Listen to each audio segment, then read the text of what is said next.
It was in the legal model that Martin Luther developed his idea of penal substitution. Why?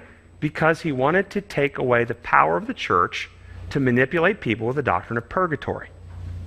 You see, under the model at the time that Martin Luther lived, purgatory is the idea that once you die, if you haven't taken care of all your sinfulness yet, then you can go to a place called purgatory where the sins can be purged, purging out the sins.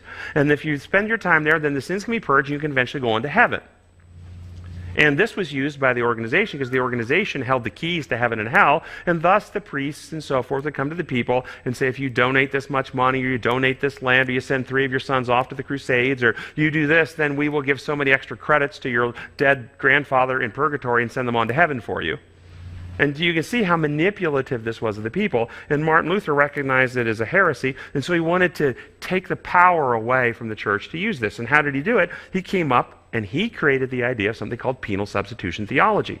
And penal substitution theology is that all sins, past, present, and future, of all people, of all time, from Adam all the way to the last human on earth, were placed upon Christ at the cross, and the Father punished all the sins on Jesus there, and thus there's no sins left for anybody to be purged in purgatory, because they've already been taken care of, a complete atonement at the cross. That's where this all came from.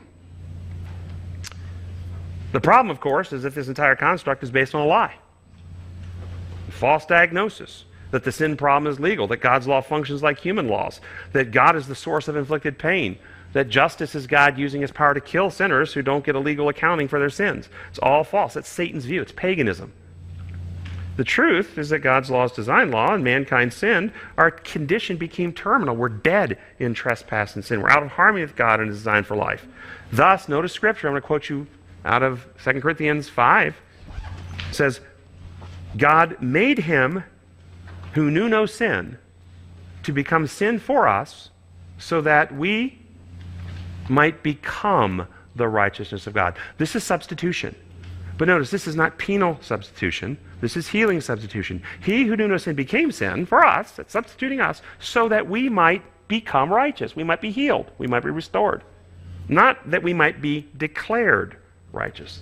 We might become the righteousness of God.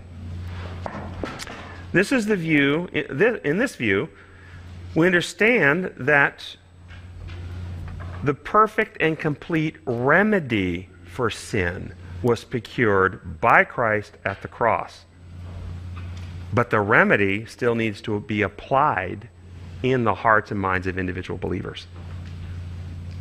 Thus, the species human was saved in the person, the humanity of Jesus Christ. He picked up humanity, broken off and damaged by Adam, becoming human, and he carried humanity to perfection in his own journey. He becomes the second Adam.